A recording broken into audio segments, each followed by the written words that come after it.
Pues tenemos mucho de qué hablar y empecemos con un tema que es muy sonado, que es muy viejo, pero el cual sigue siendo muy vigente y te voy a tratar de contar sobre todo en este video como introducción cuáles son las nuevas formas en la que pensamos el apego y cómo se relacionan con otras teorías que ya hemos mencionado en el pasado. Y la historia del apego surge con la persona que lo hizo y que habló primero sobre esta teoría y es Bowlby, pero también tenía a Mary Ainston, que fue también una de las colaboradoras mayores, ¿no?, en toda esta situación. Y eso es importante porque como mujeres debemos resaltar a otras mujeres que han sido borradas de las investigaciones, para que recordemos que siempre estuvieron ahí, ¿no? Que no solamente las investigaciones grandes las hacían los hombres. Y hacían estos experimentos donde veían cómo reaccionaban los niños a las diferentes reacciones de sus cuidadores, cómo ante la relación y ante las reacciones de distintas formas de los cuidadores, que en este caso principalmente eran mujeres, cómo se apegaban, cómo se vinculaban y cuáles eran sus comportamientos. Eso también se estudió en otros lugares y desde otras teorías, por ejemplo, con la clínica de Melanie Klein, ¿no? También que ella trabajó mucho con todo lo que tiene que ver con la psicología, desde el psicoanálisis, con los niños, ¿no? Y después sus seguidoras Hannah Siegel, después también otro de sus hijos colaboradores, también Siegel, que también estuvo trabajando con esto, y hablaran sobre la constancia de los objetos, cómo de cierta forma, cuando somos muy niños, ya lo hemos hablado también en otros contenidos, no tenemos una relación primero de lo que es el otro, de lo que está afuera de nosotros y lo vemos todo como parte de un nosotros, yo soy todo lo que hay en el mundo y conforme va avanzando en mi proceso de desarrollo, voy teniendo la capacidad de distinguir que hay un yo y que hay un otro, ¿no? Que en este otro es principalmente otro cuidador primario y después se van incluyendo en el mundo y voy haciendo mi mundo mental cada vez más grande. Cuando en este primer vínculo de amor que desarrollo con este cuidador, con mamá en este caso, quien haya fungido como ese lugar al que nosotros mentalmente llamemos como madre, nos da una sensación de una constancia de estos objetos como imágenes mentales de qué son esos, de que alguien va a estar siempre ahí, de una constancia. Cuando eres niño, cuando alguien se va, y regresa, para ti es como si fuera la primera vez. Por eso hay un momento muy específico donde los niños es muy gracioso jugar el ¿dónde estoy? Aquí estoy, porque genuinamente desapareces y para ellos es ya desapareciste, o sea, no hay como una cosa intermedia de tú sigues siendo el mismo, ¿no? No hay esa constancia de los objetos. Por lo tanto, cuando se va mamá, cuando se va mi cuidador primario, genuinamente yo creo que ya se fue para siempre y esto puede ser algo muy devastador y muy desolador porque vienen todas estas memorias que están prelingüísticas, ¿no? Que por más que queramos tratar de ponerlas en palabras, no las podemos alcanzar a poner ahí porque no lo estuvieron. Y es un registro que queda muy grabado en nuestro inconsciente, no solamente en nuestro inconsciente mental cerebral, como en una parte específica del cerebro, sino en lo que consideramos y llaman desde otras teorías, como la bioenergética, por ejemplo, u otras, la memoria celular, ¿no? La memoria preverbal. También hablamos en esta teoría, cuando hablamos de los apegos, y está relacionada con otras, como la conformidad y la regularidad de un objeto, que siempre tiene la misma forma, que es regular, que es estable, que predomina en el tiempo, ¿no? Hablamos de otro concepto muy importante que es la confianza básica, perdón, que también es esta idea de que va a haber siempre un otro, una otra, en quien podamos tener esa sensación de, ¿no? Y esa es una sensación que predomina en todos, no solo nuestros vínculos con las personas, sino nuestro vínculo por la vida, la sensación que tenemos de que la vida es buena. Y esto se da, lo incorporamos a través de lo que llamamos en psicoanálisis una introyección de este objeto, ¿no? Yo meto ese objeto bueno que yo veo en el mundo y ahora lo tengo adentro y entonces ya no necesito constantemente saber que está ahí afuera, sino que ahora ya vive dentro de mí, es parte de mí y entonces esa es una forma que yo puedo proyectar constantemente en el mundo. Ya hemos hablado, por ejemplo, en otros estudios y en otros videos sobre cómo hoy sabemos desde las neurociencias que esto también es la forma en la cual proyectamos nosotros el mundo. Nosotros vemos no con los ojos, sino vemos con el corazón y el corazón es lo que recuerda y desde ahí se emanan todos los recuerdos. Luego te lo explico si quieres en términos más científicos, pero eso hoy lo sabemos que es cierto. Y a través de esto hablamos de una introyección de estos objetos y se relaciona con otras teorías como esta del objeto o el juguete transicional, que recordarás que muchos niños en una etapa tienen un... Me iba a parar porque yo tengo el mío ahí, que tengo alguien que me regaló, que no funciona como eso, pero que tiene mucho esta sensación y que funge con eso cuando tengo niños en el consultorio. Y son la mantita, el peluchito, algo que es muy suavecito y que te da esa sensación que resiste todo lo que tú le quieres hacer a mamá, a papá, ¿no? Que siempre está contigo, que está suciísimo. Yo tenía, por ejemplo, uno que se llamaba Toto, ¿no? Mi Toto, mamá, mi Toto, entonces andaba con mi Toto para todos lados. Y eso es esa sensación de que si no está mamá, tienes aquí a tu muñeco, tu felpo, ¿no? Que funciona como ese objeto transicional, en lo que puedes ser capaz de ver qué tanto lo puedes dejar y ver que no se acaba el mundo, ¿no?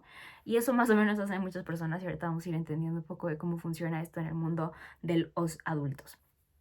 Digo, también lo estudió Hannah Sigal con las adaptaciones de apego. Y eso es lo que hoy sabemos con respecto, bueno, ella lo estudió con lo simbólico, ¿no? Cómo tiene que ver con los símbolos que se van formando en la mente. Hoy sabemos que el apego, distinto a como lo creían en un principio estos autores, que son más bien formas en las cuales una es que no son rígidas, no son estáticas, tú eres un apego evitativo, no es un diagnóstico como si tuvieras una cosa negativa específicamente o positiva específicamente, sino que más bien funcionan como todo lo que hemos visto últimamente, como un continuo de posibilidades. Y al mismo tiempo también entonces no es como que yo haya querido o que me hayan otorgado esto, es que más bien yo me adapté como niño al apego lo mejor que pude, dadas las circunstancias del ambiente que había y que a lo mejor tenía una persona con la que me podía ofrecer un apego seguro, mientras que por el otro lado había otro cuidador en mi vida que me ofrecía un apego ambivalente u otro que me ofrecía, o sea, tuvimos diferentes figuras en nuestra vida, diferentes personas, y con cada una de ellas pudimos ir aprendiendo diferentes estilos de apego. Y aunque haya habido con que haya habido uno, de hecho hoy sabemos, por ejemplo, desde los estudios, esto que se conoce o que en otras teorías se conoce como una madre suficientemente buena, con que el 30% del tiempo haya podido estar presente. Y entonces, con que hayamos tenido una persona que nos diera ese 30% que fuera lo suficientemente bueno, suficientemente seguro, eso nos da la posibilidad para que como adultos tengamos mayores herramientas y eso nos pudo haber hecho que tú hoy hubieras consolidado un apego seguro. Solo el 30%. Imagínate lo hermoso y maravilloso que es nuestro sistema biológico mental, que con un 30% ya, ¿no? Ya estás hecho. Otra de las formas en las que podemos pensar con respecto al apego es que no es un lugar al que tienes un diagnóstico, que tienes un nombre y que entonces ya valiste, ¿no? Ya estás hecho. Que eso sería una forma de pensarlo como, em, como sentirte como determinado, podríamos pensarlo de algún sentido, pero también es una forma que llamamos como ahí tiene un nombrecito que estoy buscando en este momento y me choca cuando no lo encuentro. Me choca cuando no encuentro las cosas, pero aquí está. La heridología, ¿no? Que es cuando pensamos y nos pensamos a nosotros mismos, siempre desde estos lugares de la herida, del sufrimiento, ¿no? A través de nuestras heridas. Y hoy sabemos que no es así, ¿no? Que aunque hayamos tenido un apego inseguro toda nuestra vida, porque a lo mejor nunca nadie de chiquitos nos dio un apego seguro y que eso somos la mayoría, o un apego ambivalente, no significa que ya por el resto de tu vida estás arruinado, sino que se puede trabajar, se puede moldear gracias a muchas capacidades que tenemos, como la resiliencia, como la plasticidad neural, ¿no? Que son esos caminitos que tenemos, pero que se van a ir moldeando y moviendo, que claro que hay etapas más plásticas, pero que sabemos que toda la vida va generando nuevas conexiones todo el tiempo. Entonces, claro que requiere de mucho trabajo, ¿no? Porque esas memorias se quedan como grabadas y ancladas en el cuerpo, pero a través de trabajo de meditación y sobre todo mucho trabajo emocional en psicoterapia y mediante algún par de ejercicios vas a poder ir accesando estos lugares de tu mente donde hubo un lugar desde donde te puedas como mover hacia un apego seguro, es decir, no es algo fijo. Y también va cambiando dependiendo el tipo de pareja con la que estés, ¿no? Es decir, el tipo de apego que tienes también es diferente dependiendo el tipo de cuidador con el que tuviste. Con cada tipo de cuidador, si mamá te pudo haber dado un tipo de apego, papá te dio otro, y tú tienes la posibilidad de moverte en esos dos tipos de apego y en tu vida adulta también, ¿no? Si tienes un amigo que a lo mejor es súper evitativo, a ti te genera ansiedades de este estilo que te hacen reaccionar de esta forma. Pero si estás con otra persona con un apego seguro, entonces tú emula en ti, ¿no? Emana en ti resalta en ti también otras habilidades de ese apego seguro. Es algo que también se puede aprender, no solo de aprender de así, sino de aprender de así, ¿no? Ojalá eso te dé como la imagen de aprender con H y aprender sin H, ¿no?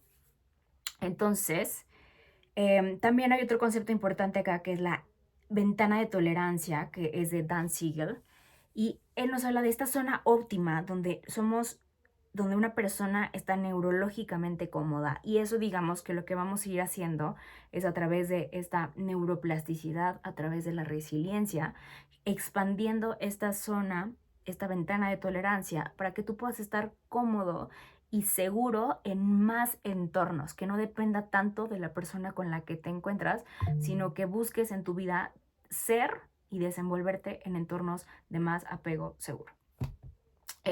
Y algo de mí que me gusta mucho es pensar en los apegos y en general en la vida como estos lugares mentales, estos estados mentales de los que hablaban otros autores del psicoanálisis, que solo tienes que brincar hacia ellos, ¿no? Entonces, hay un lugar en mi mente, en mi corazón, desde donde yo tengo un apego seguro y desde ahí yo elijo vincularme. Entonces, también puedo vincularme desde un apego ansioso evitativo y también puedo desde cualquier tipo de apego, pero elijo, ¿no? Brincar y entre más brinque, voy haciendo más espacio, ocupando más espacio mentalmente en ese espacio, ¿no? Viviendo más en ese lugar. Y también sabiendo cómo hacerlo de manera más seguida. Y eso es lo que te da la meditación. Te da más flexibilidad para poder ingresar a esos estados mentales donde sí quieres estar. Entonces, bueno, tenemos la reconciliación de la memoria, la plasticidad neural, la terapia narrativa, la posibilidad de resignificar. Y todo esto, ¿no? O sea, esta reedición de la novela familiar, diría Freud, son las bases de por qué funciona como funciona. Así que ahora te voy a contar un poquito de estos estilos de apego, cuáles son. Y repito, voy a tratar de contarte sobre todo qué es lo que no se ha contado en otros videos que puedes tener acceso y puedes leer en cualquier otro lado. Estas son mis propias notas que son, espero que sean útiles también, ¿no? Y empezando con el apego seguro, que es como el ideal, al que todos nos hubiera encantado tener y no todos tuvimos todo el tiempo, ¿no? Pero con que hayamos tenido ese 30%, sigo impactada con eso. Es un espacio donde tuvimos un lugar de confianza básica, ¿no? De que podíamos ser. Esto se está muy unido con esto que te he hablado en otros contenidos, que es el amor incondicional, que era, no importa si te caías, te levantabas, te embarrabas, lo que fuera, mamá, papá siempre llegaban y te decían, no pasa nada, mi vida, aquí estoy, ¿no? O sea, cuando eras mucho más chiquito, era de este caring, ¿no? De esta contención, donde tú podías hacer todo lo que tú querías hacer y no pasaba nada porque siempre te iban a recibir, ¿no? Había esta mirada, esta calidez, te traducían lo que estaba pasando, ¿no? Tienes hambre, por eso estás llorando, ya te estoy dando de comer. Toda esa traducción que te dan en las palabras, cuando tu madre también está calmada y puedes sincronizar con corazón, piel con piel, ¿no? Como dicen.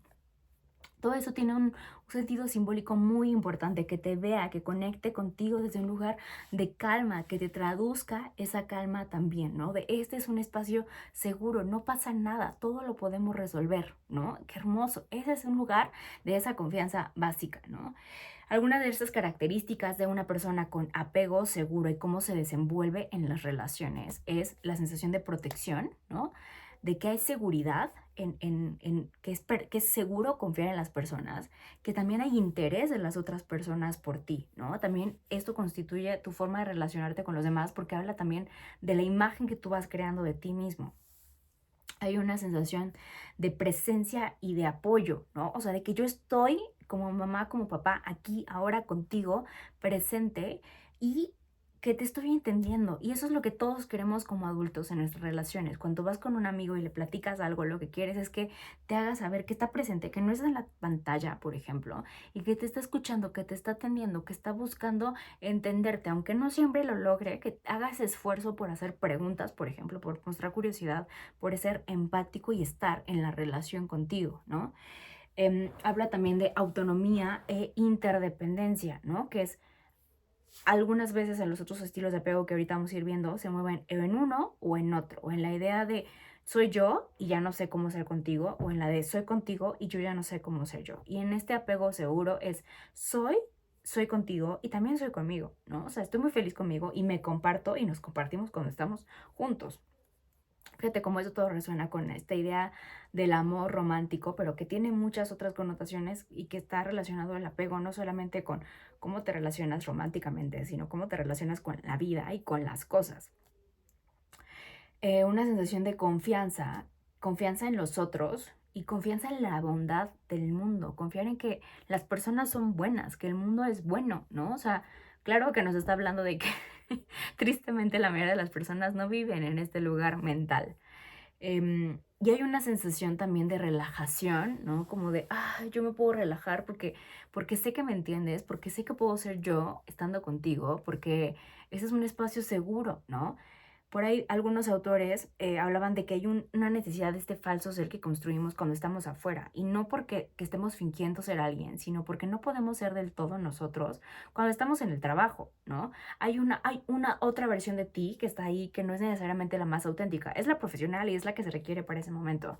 Pero en un apego seguro es tú sabes que tú puedes ser tú mismo, donde sea que tú estés, y que no va a haber una sensación de me van a rechazar o me van a herir, o me van a decir algo, o no les voy a caer bien. O sea, no estás pensando en eso. Si estás pensando en eso, pues ya no tienes un apego seguro. Y resiliencia, que es estaremos bien. Pase lo que pase, podemos soportarlo, ¿no? Y es esa idea de me puedo romper, pero no me voy a romper para siempre. O sea, me rompo un rato y luego me vuelvo a coser. Y que es tan importante y tan valiosa. Entonces, nota en tu mente si tienes un lugar desde donde puedas contactar con esto, si alguna vez te has sentido así. Y si no, lo puedes crear. Vamos a ir tratando de trabajarlo y va a haber otros videos donde te voy a hablar con más calma sobre cada uno de esos estilos de apego de manera mucho más desenvuelta, cómo se relacionan también con las parejas, y otro donde cómo te puedo dar algunos ejercicios de cómo tratarlo para generar habilidades de apego seguro. El otro es el evitativo. Este se ha escrito mucho y te va a resonar también bastante porque hay mucho, por ejemplo, que tiene que ver con el género. Y ahorita vamos para allá. Son padres que no han estado dispuestos a generar una conexión, que no ha habido una conexión, sobre todo a nivel emocional y muchas veces tampoco a un nivel físico, donde ellos tienen la sensación de que conectarse es riesgoso, y cuando se incluyen en una relación, de verdad se la están jugando todas, o sea, están metiendo toda la carne en el asador. Hay un deseo profundo de intimidad, pero también hay como todo este miedo a sentirse sobrepasados de toda esta, les abruma la sensación de intimidad. Entonces lo quieren, pero al mismo tiempo como lo quieren y lo desean tanto, pero como no saben cómo soportarlo, necesitan rechazarlo y evadirlo. Y esto te decía que también tiene mucho que ver con la crianza y con el género, porque es mucho más común, y tengo tengo hipótesis respecto a esto, puedes no estar de acuerdo porque estas son solamente mis hipótesis, de que es más común en hombres. No porque no se presente en mujeres, pero la crianza típica que se les da a los hombres es levántate, no llores, tú no puedes sentirte triste, tú solamente te puedes sentir enojado, es una analfabetización emocional, es tus emociones no importan, tú tienes que ser ejecutivo, tienes que pensar, tienes que ser lógico, tienes que ser pragmático, tienes que resolver, tienes que ser autónomo. Ahorita cuando te vaya leyendo las características vas a decir, claro, así son educados a ser la mayoría de los hombres, a negar todo lo que tiene que ver con la afectividad. Y al mismo tiempo desean la intimidad, claro que desean estar como en la intimidad, pero luego buscan, ¿no? Y entonces tienden a ir con otra mujer y con otra y con otra y con otra, porque si están divididos al mismo tiempo no están con ninguna, ¿no? O ahorita te voy a explicar un poquito más de cómo lo hacen. Hay muchas defensas, por lo que siempre para ellos no es tan fácil detectarlo, ni para ellos, ni para otras personas, porque para que llegues a un nivel donde ellos ya se pudieron involucrar lo suficiente para que se sientan amenazados, es difícil. Tienden a tener muchas barreras y ponen y se llevan como muy bien y parece que son muy seguros de sí mismo, pero llega un punto donde ya le importas demasiado y no puede tolerar la idea de que le importes demasiado, de que ya te importe y ya no solamente te importe, sino te quiera, te desee y entonces ya no sabe qué hacer con su deseo y necesita ponerte muy lejos, muy lejos, muy lejos. Entonces ahí está, repito, este deseo que es como constante, esta lucha interna que tienen entre estar cerca pero estar lejos. Y entonces yo digo que es como la cámara de los secretos, pero ya una vez que se abre esa cajita, es como la caja de Pandora de la emocionalidad que no saben ni qué hacer con tanto, algunos. Es interesante porque son personas que tienden a no recordar muchas cosas de su historia, ¿no? Es como incluso pueden tener lagunas muy grandes de su pasado. em, Porque es muy doloroso que cada vez de que pedían el apoyo, la atención, el cariño de mamá, de papá, no se los dieran. Entonces, claro, yo también querría bloquear todas estas cosas dolorosas de mi vida, pero para ellos es como, no, pues no me acuerdo, no pasó nada, ¿no? Esa es la típica reacción que tienen las personas de este tipo de apego y son centradas más en el futuro o en el presente. Son personas que no fueron validadas en sus emociones y tienden incluso a ser rudos o ser descorteses. em, Huyen del drama, ¿no? Es como, ay, ¿no? Eso es como, así es como dicen a todas las mujeres. Es que era súper dramática y era la loca, ¿no? Esa es la típica descripción de muchos hombres con respecto a las mujeres, porque son demasiado afectivas y eso para ellos es la muerte. No se dan cuenta, pero invalidan o tienden a invalidar las emociones de los otros, ¿no? Parecen muy fuertes, o sea, como todo para ellos es mucho drama, es como, ¿por qué haces tanto drama de esto? ¿No? O sea, entonces esa es su típica conversación de no fue para tanto, no sé por qué te pones triste, no sé por qué hacen tanto drama, ¿no? Después de que fueron ellos bastante groseros, pero no se dan cuenta de eso. Entonces son personas que parecen fuertes y autónomas. Esa es una idea para que ellos tienen como soy súper autónomo, soy súper autoeficaz, yo sé, soy como súper auto, ¿no? O sea, hay mucha sensación del self, pero cortada. Ahorita te explico un poquito de por qué está cortada. Entonces parecen fuertes y autónomos, pero en realidad esconden mucho dolor y mucha fragilidad. Y eso se puede leer también desde otro lugar como caracteropatía narcisista. Con mucho cuidado, no estoy diciendo que lo sean, pero se puede leer desde afuera como esto. Hay una gran necesidad de espacio personal y emocional. Tienden a desconectarse, ¿no? Literalmente, después de una sensación de sentirse muy cerca de alguien, lo que quieren es espacio, como poner a China y a Francia de por medio ante una persona. Y esto los hace llevar a un punto donde literalmente no extrañan a la persona con la que quieren, ¿no? Incluso te pueden decir te amo, pero no te van a extrañar. Entonces tampoco tienen como las palabras para eso. Ahora te hablo un poquito más de esto. Em, para ellos la forma en la que se pueden reconectar es a través de un contacto seguro, ¿no? Para ellos el rechazo o la sensación de la crítica es muy dolorosa, aunque aparenten que no. Y eso tienden a ser bastante orgullosos y no te la van a perdonar y pueden pasar años y no te van a hablar, ¿no?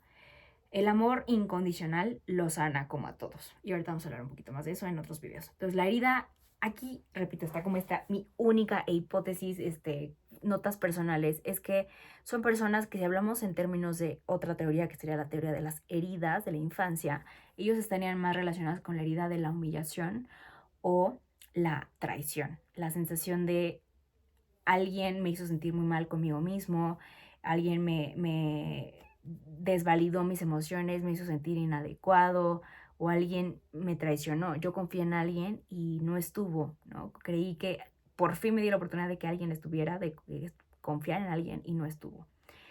En los términos del lenguaje de amor, que es otra teoría también que podemos pensar en relaciones o en pareja, para ellos van a tener formas de amor más parecidas a las de las personas neurodivergentes, como el hacer, intercambiar tareas, como el dejarme hacer cosas por mí mismo. Hay un video en YouTube, no es cierto, hay un video en TikTok que te dice al respecto de esto y también está en Instagram para que veas los lenguajes del amor neurodivergente. Y para ellos tienden a ser más la idea de los regalos, porque son cosas físicas, ¿no? O sea, la idea de actos de amor, ¿no? Todo menos lo que tenga que ver con tiempo, porque es demasiado y me abrumo, o palabras, porque no se les da la expresividad, y mucho menos el contacto físico, porque tienden a, incluso son como abrazar a palitos, porque algunos se pueden poner como muy rígidos. No digo que todos, depende de qué tanto trabajo emocional tengan y qué tanto trabajo con otras cosas hayan acomodado en su cabeza, pero tiende a ser así. Este tipo de apego también se tiende a confundir con trastorno del espectro autista, ¿no? Por esta distancia emocional, por el aplanamiento, también tiende a confundirse con personalidades narcisistas, la personalidad sigma, que también puedes checar un poco de eso, de qué es lo que hay. Hacen esta otra cosa que se llama el masking, que es como enmascararse, ¿no? Para tratar de parecer más funcional en el entorno de afuera. Y entonces, como no pueden expresar y como tienen un aplanamiento facial de las emociones, tienden a sobreactuarlas o a sobreinterpretarlas en los otros. Tienden a todo el tiempo estar leyendo la intención, lo que está el otro diciendo, porque temen mucho sentirse heridos y traicionados y humillados. Se les dificulta a muchos la mirada, hay una falta de empatía, por lo tanto, porque la empatía se da a través de la mirada y de las neuronas espejo. Hay una sobreanalización, como te decía, del lenguaje corporal y puede haber una falta de cohesión de la identidad. Te voy a hablar más de esto en el video específicamente sobre este tipo de apego. Puede haber incluso disociación para poder tolerar la sensación de estar presente. Hay una parte de mí que no está presente y que está en otro lado. Algunas personas hacen eso cuando empiezan a hablar de sí mismas, entonces empiezan a hablar, pero a ti te anulan, no te están viendo. Ellos parece que están contigo, pero no están ahí. Entonces hay una sensación de disociación. Y muy interesante, pero tienen cierto placer ante la separación, que es como, ay, qué bueno que ya se fue, ya no podía más, ¿no? Ojo, yo diferenciaría aquí muy importante con lo que es el introvertido, es muy distinto, muy distinto. Y claro, también hay que diferenciar sobre un trastorno del espectro autista como un Asperger, también hay que diferenciar de una personalidad narcisista. El siguiente sería el apego ambivalente y así como el evitativo tiende a ser más en hombres, este tiende a ser más en mujeres y también depende de la crianza. Las mujeres las tienden a criar más desde la idea de pobrecita de ti, te caíste tantito, entonces es el drama y entonces tienes que ser más dependiente y, ¿no? O sea, siempre pegadita a mamá, ¿no? O siempre pegadito a papá y llega alguien más y te resuelve, tú no hagas nada, tú eres una princesa. Y no solo eso, es la idea de que poco se les fomenta la idea de autonomía, de tú puedes, eres valiente, eres autónoma y pueden estar más sobreprotegidas por los padres. Entonces son apegos que están, pero no están, y esa fue la relación que generaron con sus padres. Padres que estaban presentes, pero al mismo tiempo no estaban presentes. Entonces de repente estaban muchísimo o de repente ya no estaban. Entonces siempre era esto, ¿no? Las dos valencias, presencia y ausencia. Entonces eso para ellos generó una sensación muy profunda de confusión.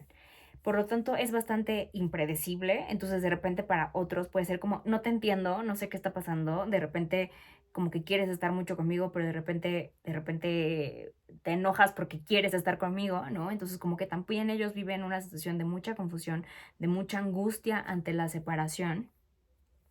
Tienden a ser, yo digo que son bastante insaciables, es decir, que nunca hay suficiente, o sea, les das amor y les das amor y les das amor y nunca, son como un barrilito sin fondo, porque tuvieron una necesidad y una falta muy básica desde muchos años atrás.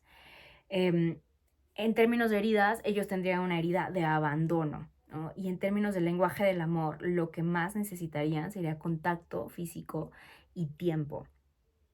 En este apego ambivalente yo creo que es muy común también en hijos de cuidadores sanitarios, por ejemplo, enfermeras, doctores, policías, todas las personas que trabajan por turnos y que no pueden tener una presencia constante en la vida de sus hijos, pero prácticamente cualquiera puede desarrollarla.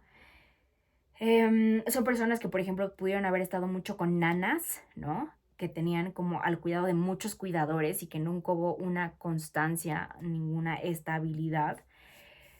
Puede también confundirse con las personas altamente sensibles o puede haber una comorbilidad con esto, em, porque puede haber una falta de límites. Cuando son personas en un nivel como muy puro y muy poco desarrollado en términos emocionales. Pueden ser personas que siempre quieran complacer al otro y que generen relaciones de dependencia o de codependencia. Em, es casi casi el discurso abajo es hago todo para que no te vayas y no me dejes solo, por favor, ¿no? O sea, se diluyen en el otro, así como en el evitativo era una sobrecreación del yo, en este ambivalente es yo no sé quién soy si no estoy con un otro. Casi, casi. No es tan exagerado, repito, hay como versiones y niveles y grados de esto. Recuerda que son como en un continuo. En el video donde te voy a hablar de cada uno de estos, hay preguntas para que puedas identificar con cuál te relacionas más, porque recuerda que todos podemos tener de todo. Hay lugares en nuestra cabeza de todo esto. Y finalmente, el desorganizado, que es el menos trabajado porque es el más reciente en investigaciones y del cual se ha investigado menos también. Es desorganizado o también se le puede llamar desorientado porque lo que se veía en los niños es que veían al padre y querrían ir, ¿no? O sea, se acercaban a la persona, pero ya que estaban muy cerca, empezaban a una sensación de angustia terrible y empezaban a correr por todos lados, a evitarse o a acercarse y pegarle al padre.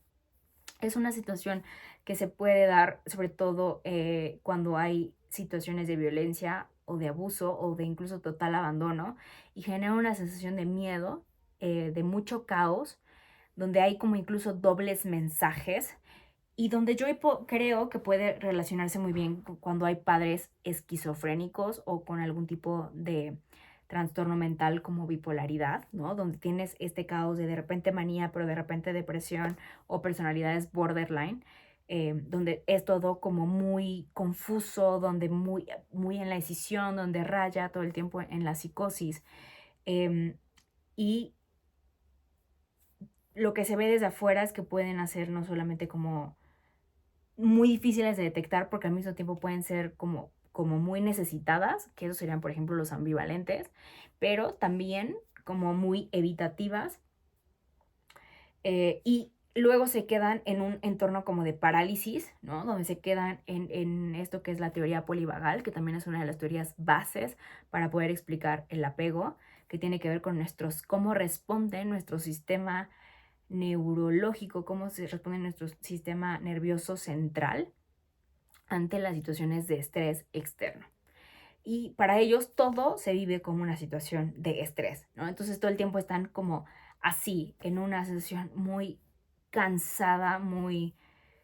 ah, yo creo que todas son muy cansadas porque uno se cansa evitando, el otro se cansa necesitando y este se cansa porque está como corriendo por todos lados, ¿sabes?